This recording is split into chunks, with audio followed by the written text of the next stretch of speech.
नमस्कार, हमें छत्तीसगढ़ में आपका स्वागत है। मैं हूं आपके साथ भावना त्रिपाठी। रुक करेंगे प्रदेश की तमाम बड़ी खबरों की ओर। बीजापुर में पुलिस को बड़ी सफलता मिली है। हमले की योजना बना रहे माओवादियों पर पुलिस ने कड़ी कार्रवाई करते हुए 12 माओवादियों को ढेर कर दिया। देखिए हमारी ये खास रिपोर्ट।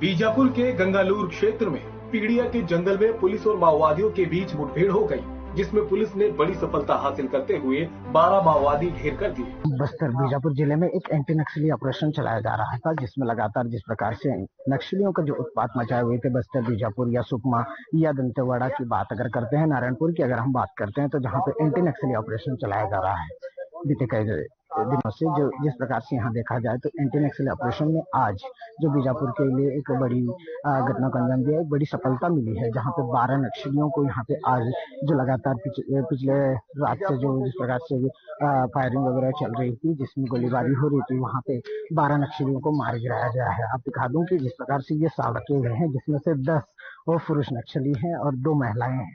आपको बता दूं कि जैसे ही अगर यहाँ की बात करें तो वहाँ पे हम लोग एक नई चीज देखने के लिए मिलता है कि जहाँ लगातार नक्सलियों की वारदात जिस प्रकार से हो रही है, उसमें अगर हम बात करें तो नक्सलियों की एक बड़ी वारदात में अंजाम दिया जा रहा है। और लगातार यहाँ पे यहाँ के अगर एसपी की बात करें तो जितेंद्र यादव जी हैं, जो जिनके नेतृत्व में इतनी बड़ी घटना को अंजाम दिया गया है। और यहाँ की जो इस प्रकार पुलिस प्रशासन की बात करें तो यहाँ तीनों जिले के सुरक्षा बल तैनात रहे हैं, जिसमें दंतेवाड़ा और सुकमा और बीजापुर के जहाँ पे 1200 सुरक्षा बल के कर्मचारी यहाँ पे मौजूद रहे हैं, सुरक्षा बल के मौजूद रहे हैं, जिसके नेतृत्व में, जिसके संज्ञान में इतनी बड़ी घटना को अंजाम दी गई है। आपको पता ही होगा कि जहाँ नारायणपुर की अगर हम बात करें तो नारायणपुर में भी कांकेर की बात करें तो जहाँ पे 30 नक्सलियों को मार दिया गया है, वैसे ही यहाँ पे स्थिति इतनी गंभीर बनी हुई है कि नक्सलियों की जो उत्पात थी, जहाँ से ही बीजेपी सरकार बनी है, उस सरकार बनते ही इतनी बड़ी अच्छे को ऑपरेशन किया गया। मेरे देखा जाए तो आज नक्सलियों की धीरे धीरे कदम पीछे लेने की बात भी हमारे सामने आ रही है। आपको और दिखाते हैं कि जिस प्रकार से यहाँ पे एक एक डेड बॉडी आपको दिखाते हैं कि यहाँ सारे के सारे डेड बॉडीज रखे गए हैं, जहाँ पे हम देखते हैं कि नक्सलियों की जो बात की जाए तो इस प्रकार से उत्पात मचाते थे लगातार, जिस प्रकार से नक्सलियों द्वारा अम्बुश लगाना या फिर उनके द्वारा कई प्रकार के जिस प्रकार से कांड कर रहे थे, लोगों को क्षतिग्रस्त पहुंचाने के काम कर रहे थे, या सुरक्षा बलों की अब बात करें तो जिस प्रकार से यहाँ पे नक्सलियों की जो तादाद की जो उत्पात थी उसको कम करते हुए नजर आ रहा है। जैसे ही बीजेपी की शासन यहाँ पे बनी है तब से देकर अभी तक देख रहे हैं कि लगातार जिस प्रकार से परेशानियां जो बढ़ रही थी वो खत्म होते हुए नजर आ रहे हैं। जहाँ नक्सलियों की बात की जाए तो बस्तर में सबसे बड़ी नक्सलियों की जो अपराध बताया जा रहा है वो कम होते नजर आ रहा है। जहाँ तक आप बस्तर के क्षेत्र की अगर हम बात करें तो बस्तर में सबसे ज्यादा नक्सली मारे जा रहे हैं, कई लोग डर के आत्मसमर्पण भी कर रहे हैं। आपको दिखाते हैं कि जिस प्रकार से यहाँ पे सामान जो बरामद हुए हैं, यहाँ देखिएगा कुछ बोड़े जो नक्सली हैं जो कम से कम उम्र के नजर आ रहे हैं, लेकिन यहाँ पे नक्सलियों की जो बात की जाए तो वहां पे हम उस चीज को देखते हुए ये बात कर रहे हैं कि यहाँ की जो स्थिति और परिस्थितियों को देखते हैं कि ये जो समस्या है बस्तर के जो गंगालूर क्षेत्र में, जो बीजापुर के गंगालूर क्षेत्र के अंतर्गत जो पीड़िया की जंगलों में ये मुठभेड़ लगातार चल रही थी, जिसमें लगातार फायरिंग हो रही थी। उसमें आशंका जताया गया था कि उसमें पापाराव और अन्य नक्सली जो बड़े नाम जो चेहरे होते हैं वो लोग पाए गए हैं चारों तरफ से, जो दंतेवाड़ा और बीजापुर सुकमा क्षेत्र के जो सुरक्षा बलों के द्वारा चारों तरफ से घेर के जिस प्रकार से यहाँ पे इस घटने को अंजाम दिया गया है, जिसमें पुलिस कर्मियों को हताहत में कोई परेशानी नहीं आया, लेकिन एक आईडी के चपेट में एक जवान घायल जरूर हुए हैं। आपको बता दें कि यहाँ का जो सिचुएशन और परिस्थिति है ये जिन्हें बनाया जाता है, और ये जो बंदूक है ये आप देख रहे हैं कि सारे लोगों की जो हथियार हैं उनको बरामद किया गया है। ये जो विजुअल है ये टिफिन बॉम्ब्स हैं और कपड़े और उनकी जो भी सामग्री है, जो वायर्स हैं, ये सब चीजों को यहाँ पे बरामद किया गया है। और लगातार भारी मात्रा से ये सारे सामान जो विस्फोटक सामान है उन्हें बरामद किया गया है। लगातार जिस प्रकार से आप देख रहे हैं कि यहाँ का जो समस्या जिस प्रकार से लगातार लगा रहे हैं जो नक्सली ऑपरेशन चलाया जा रहा है, उसमें ये सारी चीजों का जो है एक बड़ी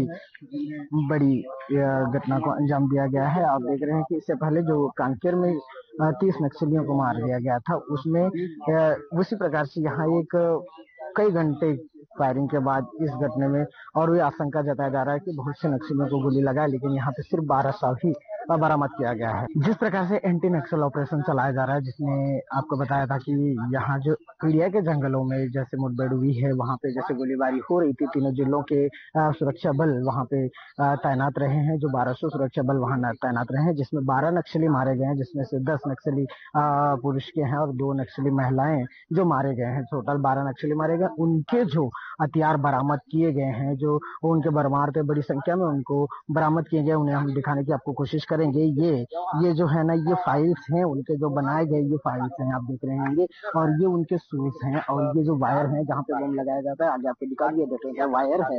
इसी प्रकार से आप देख रहे होंगे कि यहाँ पे कैंची, उनके सेल्स, उनका पूरी बड़ी मात्रा से जो पर्चे होते हैं वो, और उनकी बेल्ट और उनके साबुन तेल, उनके कपड़े, जिस प्रकार से आपको दिखाया जा रहा है कि यहाँ के जो वायर है, ये जो वायर है, ये जो बारूद उनकी रखी हुआ है, वो देख रहे होंगे कि जिस प्रकार से रखा हुआ है। ये टिफिन बम्स हैं जो है ये बड़े बड़े, और उनकी ये जो वॉकी टॉकी भी ये रखी गई है, आपको दिखाने की कोशिश करेंगे। ये उनकी वॉकी टॉकी है, जो ये सारी चीज रखे गए हैं, ये विजुअल है, जो विजुअल है, जो ये विजुअल जिनको रखा गया है, ये सारी चीजें जो देख रहे हैं, तो बड़ी मात्रा से जो हथियार रखे गए हैं, आप देख लीजिएगा।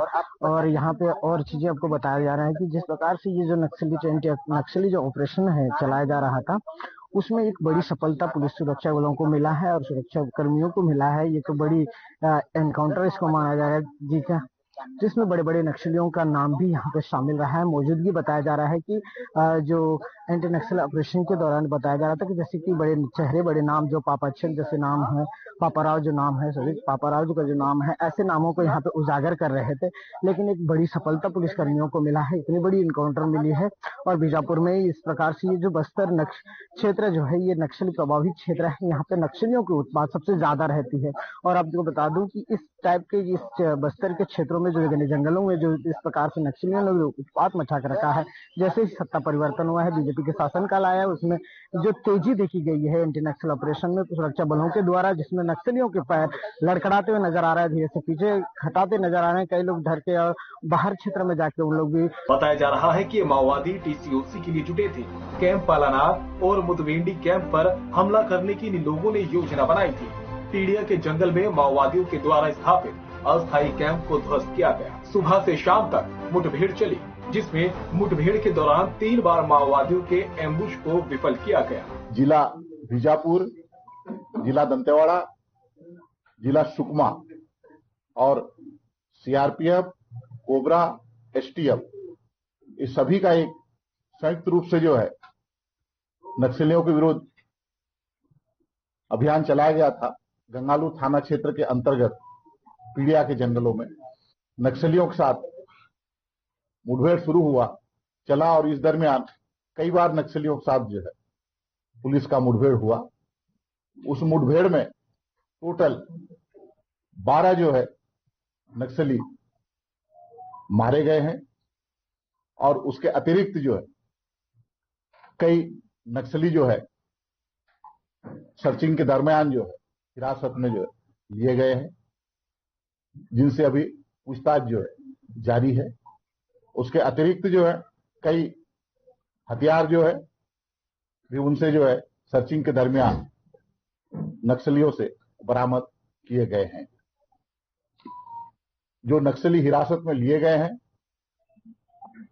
उसमें से जो है 3 जो है घायल अवस्था में हैं, जिनको प्राथमिक उपचार के बाद जो है तत्काल जिला अस्पताल में रात को भर्ती कराया गया। अभी जो है वो खतरे से बाहर है। और साथ में एक ग्रामीण भी जो है उसमें क्रॉस फायरिंग में घायल हुआ है, उसका भी इलाज चल रहा है अस्पताल में। बहुत सारे जो है हथियार आप लोग सामने जो है वहां पर डिस्प्ले कर दिया गया है, जो है आप लोगों ने देख लिया है जो है।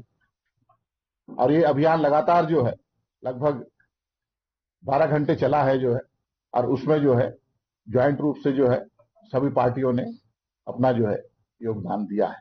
अभी आप लोग को पूरी सूची हम उपलब्ध करा देंगे, कौन से पद पर है, कितने उनके खिलाफ जो इनाम है, कहाँ के रहने वाले हैं, वो सभी लोग की शिनाख्त हो गई है। 2 जवान घायल है, एक जवान को फिर रात को ही जो है हेलीकॉप्टर से जो है रायपुर रिफर कर दिया गया है। निश्चित तौर से जो है समझ में आ रहा है जिस ढंग से अभियान चल रहा है उसमें जितनी सफलता मिली उनमें से भी एक सफलता है। अब बड़ा छोटा नहीं, सफलता होता है, कोई छोटा है ऐसा कुछ नहीं है जो अभी भी हम जो है ना देखते हैं क्या मांग है, सभी चर्चा करेंगे। सभी इनामी है लगभग जो टोटल 8 लाख जो है अभी भी कर रहे हैं। आप देखेंगे अभी भी जो है कॉम्बैट वर्दी में जो फोर्स जो पहनता है वर्दी, उस वर्दी का भी इस्तेमाल कर रहे हैं। खुलासा कर नहीं सकते क्योंकि अभी तो लंबी लड़ाई है, इसलिए नहीं। हाँ बिल्कुल है, जानकारी आया है हमारे पास भी जो है, गंगालू थाना अंतर्गत ही जो है समझ मार है, वहां से लगभग 20 किलोमीटर दूर में है, जहां पर इनकाउंटर हुआ लगभग 20 किलोमीटर दूर में है। अब ये भी एक रणनीति का हिस्सा है, इसलिए जो इस बात को जो है ना, अब मैं आपको बता रहा हूँ डीआरजी के अतिरिक्त जो है सीआरपीएफ, कोबरा, एसटीएफ के लिए किया जा रहा है। इसमें से कोई भी नाबालिग नहीं है, सबके ऊपर इनाम था और सभी इनामी नक्सली हैं।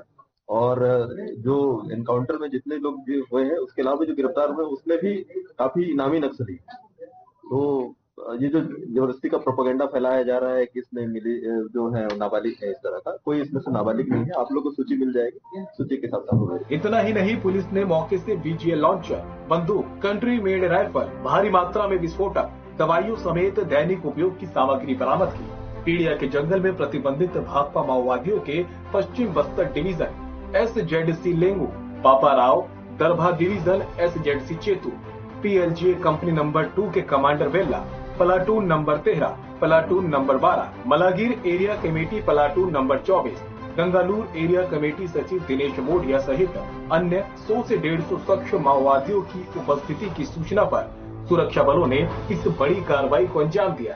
जो है क्षेत्र है उसमें माओवादियों की सूचना मिली थी, जिसमें वेस्ट बस्तर डिवीजन के जो SZC हैं, इसके अलावा आपके जो कंपनी 2 है उसके कमांडर हैं, इसके अलावा Gangalur area committee, Bhairamgarh area committee उनके जो मेंबर्स हैं और प्लाटून हैं उनकी भी सूचना थी। इसके अलावा आपके दरभा डिवीजन के भी लोगों की सूचना थी। इस सूचना पर हमने लगभग 3 दिन का ये हमारा अभियान था, जिसमें DRG Sukma, DRG Dantewada, DRG Bijapur, इसके अलावा CRPF कोबरा 210, 202, CRPF की 85 बटालियन और 230 बटालियन इसमें शामिल हुई थी, STF भी शामिल हुई थी। और उसके बाद संयुक्त एक अभियान चलाया गया था, जिस पर से लगभग 12 घंटे करीब यूएफ हुआ है। इसमें 9 से 10 बार करीब हम लोग का एक्सचेंज ऑफ फायर हुआ है। 2-3 बार उनके द्वारा एम्बुशिंग भी की गई है, जिसको तोड़ते हुए लगभग सर्चिंग के दौरान हमने 12 शव माओवादियों के बरामद किए। इसके अलावा काफी मात्रा में हथियार और गोला बारूद भी बरामद किए गए हैं। इसमें एक पेक्युलर चीज जो हम लोग को देखने को मिला है इस अभियान में कि सुबह की जैसे ही पहला जो एनकाउंटर हुआ उसके पश्चात तत्काल माओवादियों ने अपने ड्रेस चेंज कर दिए और उसके बाद ग्रामीणों के साथ शामिल हो गए थे। इसीलिए फिर गिरफ्तारियां काफी हुई हैं इस दौरान, जिसका हम लोग अभी शिनाख्त और पूछताछ कर रहे हैं और उसका भी फिगर बाद में दिया जाएगा।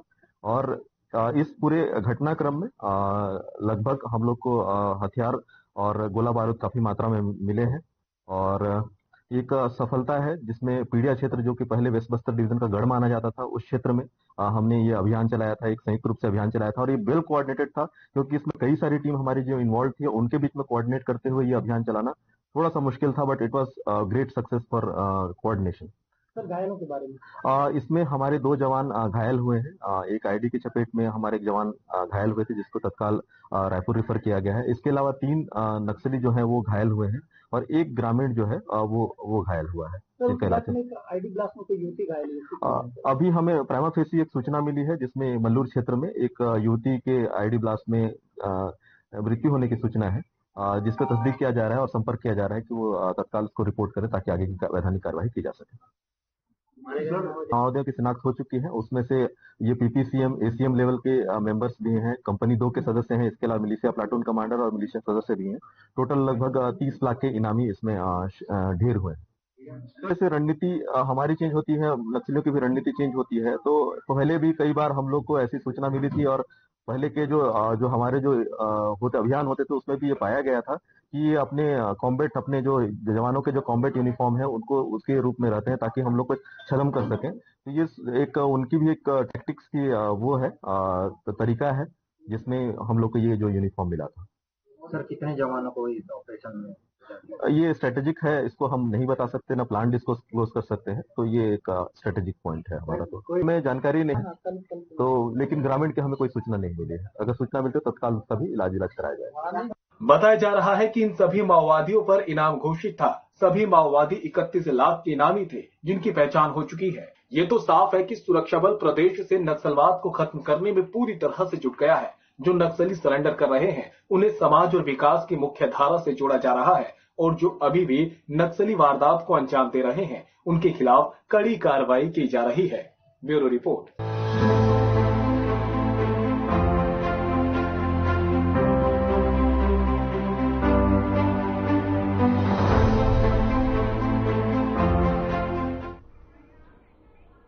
खबर पंखाजुर से है, जहां शव दफनाने को लेकर विवाद हो गया। कोरियाबाई ने 20 साल पहले धर्म परिवर्तन किया था। उन्होंने धर्म परिवर्तन कर क्रिश्चियन धर्म अपनाया था। कोरियाबाई का निधन हो गया। परिजनों ने शव को सड़क किनारे दफनाया। शव दफनाने को लेकर ग्रामीणों में आक्रोश है। शव को उठाकर दूसरे जगह ले जाने की मांग की जा रही है। लोगों ने कहा कि प्रशासन ने अगर जल्द कार्रवाई नहीं की तो आंदोलन करेंगे।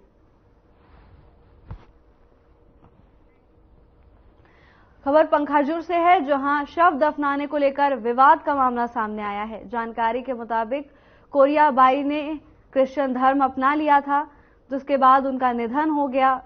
परिजनों ने कोरियाबाई के शव को सड़क किनारे दफना दिया था, जिसके बाद लगातार ग्रामीणों की ओर से नाराजगी जताई जा रही थी। ग्रामीणों का कहना है कि अगर प्रशासन ने जल्द कार्रवाई नहीं की तो आंदोलन किया जाएगा।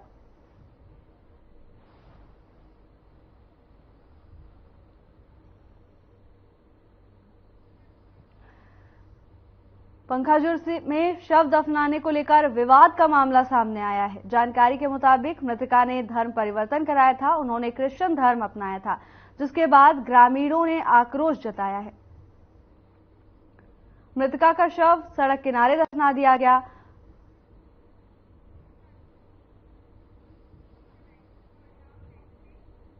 रायपुर में बीजेपी कार्यालय एकात्म परिसर में दुर्ग सांसद विजय बघेल ने प्रेस कॉन्फ्रेंस की। इस मौके पर उन्होंने क्या कुछ कहा, आपको सुनाते हैं। शिक्षा जगत में नई शिक्षा नीति के साथ केंद्र सरकार विद्यार्थियों के सर्वांगीण विकास के लिए बहुत सारी योजना लाती है और कांग्रेस पर हाय तौबा मचाने लगती है। ऐसे ही एक महत्वपूर्ण विषय पर पत्रकार वार्ता लेने के लिए दुर्ग के सांसद माननीय विजय बघेल जी उपस्थित हैं। साथ में भारतीय जनता पार्टी के प्रदेश महामंत्री माननीय श्री संजय श्रीवास्तव जी भी उपस्थित हैं।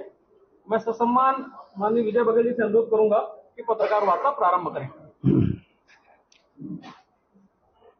सभी पत्रकार भाइयों बहनों का मैं स्वागत करता हूं, अभिनंदन करता हूं। बहुत दिनों बाद दो चुनाव होने के बाद, एक तो प्रदेश का चुनाव और उसके बाद देश का चुनाव पूरा नहीं हुआ, लेकिन हमारे छत्तीसगढ़ में संपन्न हो चुका है। उसके बाद एक बार फिर से आप सबके साथ रूबरू होने का अवसर मिला। फिर से एक बार आप सबका मैं स्वागत करता हूं, अभिनंदन करता हूं। हमारे साथ माननीय संजय श्रीवास्तव जी हैं, माननीय भाई अनुराग ठाकुर जी हैं, अनुराग अग्रवाल जी हैं। जैसे अभी अग्रवाल जी ने बताया कि एक महत्वपूर्ण विषय अभी जो पीएम श्री स्कूल नई शिक्षा नीति के तहत हमारे यशस्वी प्रधानमंत्री जी ने कई साल तक विचार मंथन के बाद इस योजना को लॉन्च किया और मेरा सौभाग्य कि मैं उस समय लोकसभा में एक सांसद के रूप में उपस्थित था और चाहूं और इसकी तारीफ की गई, इसकी प्रशंसा हुई। बहुत सारे शिक्षाविदों से राय लेकर हमारे छत्तीसगढ़ से कई लोगों ने इसमें अपने राय दिए थे और एक अच्छी शिक्षा नीति, नई शिक्षा नीति बनी। और जो मानव संसाधन विभाग का उसका नाम बदलकर शिक्षा विभाग किया गया, शिक्षा मंत्री के नाम से अब केंद्रीय शिक्षा मंत्री के नाम से वो पद जाना जाने लगे, जिसके हमारे माननीय धर्मेंद्र प्रधान जी केंद्रीय मंत्री हैं और उन्होंने फरवरी महीने में हमारे यशस्वी मुख्यमंत्री माननीय विष्णुदेव साय जी की उपस्थिति में पंडित दीनदयाल उपाध्याय ऑडिटोरियम में इसकी शुभारंभ किया छत्तीसगढ़ में, और पहले चरण में 211 स्कूल और दूसरे चरण में 500 से अधिक स्कूलों को चयनित करने की प्रक्रिया शुरू हुई। अभी जो दूसरे चरण में ये बातें आई कि स्वामी आत्मानंद स्कूल में भी अच्छी सुविधा होनी चाहिए, केंद्रीय फंड का लाभ उन्हें भी मिलना चाहिए, क्योंकि जो आरोप अभी लगा रहे हैं पूर्व मुख्यमंत्री, वो पता नहीं बिना सोचे समझे, बिना किसी से जानकारी लिए अपनी मनगढ़ंत बातें छत्तीसगढ़ सरकार के ऊपर आरोप लगाना शुरू कर दिए कि भारतीय जनता पार्टी और भारतीय जनता पार्टी की सरकार साधु संतों का अपमान करती है। स्वामी आत्मानंद जो नाम दिया गया उसको हटा रहे हैं। सरासर झूठ है, गलत है, और ये फर्जी आदमी हमेशा फर्जी बात करता है। बिना जानकारी लिए किसी के ऊपर आरोप लगाना ये एक आपराधिक कृत्य भी माना जाएगा। आप पहले जानकारी ले लो। साधु संतों का मान सम्मान करना उनसे ज्यादा भारतीय जनता पार्टी को आती है। ये हमारे संस्कार में है, हमारे डीएनए में, हमारे रग रग में। लेकिन बिना सोचे समझे, और अपमान तो उन्होंने किया है। स्वामी आत्मानंद जी के नाम से विद्यालय खोल दिए, लेकिन व्यवस्था क्या थी? 1 रुपया बजट में प्रावधान नहीं। आज भी आप जानकारी लीजिए कलेक्टरों से, जो डीएमएफ फंड है उससे उनको तनख्वाह दी जाती है, भर्ती नहीं हुई। पुराने जो शिक्षक थे उससे ही व्यवस्था चलाई जा रही थी। सारे लीपा पोती वहां पे रंग रोगन डीएमएफ फंड से होता था, और ये आरोप हमने उस समय भी लगाया था। माननीय शिवरतन शर्मा जी ने तो आरोप लगाया, उदाहरण सहित आरोप दिया विधानसभा में कि एक भी फंड नहीं है स्वामी आत्मानंद जी, ये स्वामी आत्मानंद जी का अपमान है। और वो बहुत बड़े हितैषी बन गए आज, जबकि हम माननीय विष्णुदेव साय जी की सरकार और माननीय धर्मेंद्र प्रधान जी केंद्रीय योजनाओं के तहत उसको समाहित करके वहां अच्छी व्यवस्था देने की शुरुआत करने का एक ऐलान किया, तो उनको तकलीफ होने लगी। कहीं भी स्वामी आत्मानंद जी के नाम को विलुप्त नहीं किया जा रहा है। स्वामी आत्मानंद स्कूल को भी पीएम श्री में की योजना में समाहित करना, यह हमारा उद्देश्य है, ताकि केंद्र की राशि का सदुपयोग वहां भी हो सके और एक अच्छी व्यवस्था बच्चों को मिल सके, वहां के प्राध्यापकों को मिल सके। ये हमारे माननीय मुख्यमंत्री जी के और माननीय केंद्रीय शिक्षा मंत्री जी की योजना है, और यही बात मैं आप सबके माध्यम से जनता तक पहुंचाना चाहता हूं। बार बार ये जो आरोप लगा रहे हैं, और बाकी आप सब तो नई शिक्षा नीति के बारे में जानकारी आप सबको लग चुकी है कि कैसे कैसे इंफ्रास्ट्रक्चर होंगे, क्या मापदंड होगा, और मापदंड के अनुसार ही उसके चयन किए जाएंगे। 211 जो पूर्व में चिन्हित गए विद्यालय हैं, वो मापदंड के अनुसार कि वहाँ खेल की मैदान की व्यवस्था हो, इतना बड़ा उसका स्ट्रक्चर हो, आगे और जो भौतिक रूप से और आर्थिक रूप से कैसे उसको मजबूत किया जाए, ये व्यवस्था पीएम श्री स्कूल के माध्यम से किया जाएगा। और यही हमारी सरकार की नीति है और नियत है शिक्षा के क्षेत्र में। और केंद्र सरकार ने इसके लिए बजट में लगभग 27,000 करोड़ रुपए से अधिक का आवंटन 2024 को 5 साल की अवधि के लिए शुरू किया है। इतनी राशि रखी गई है, 27,000 करोड़ रुपए के अधिक की राशि। और इनका बजट जीरो का। फिलहाल के लिए बस इतना ही। जल्द हाजिर होंगे नई अपडेट्स के साथ। नमस्कार।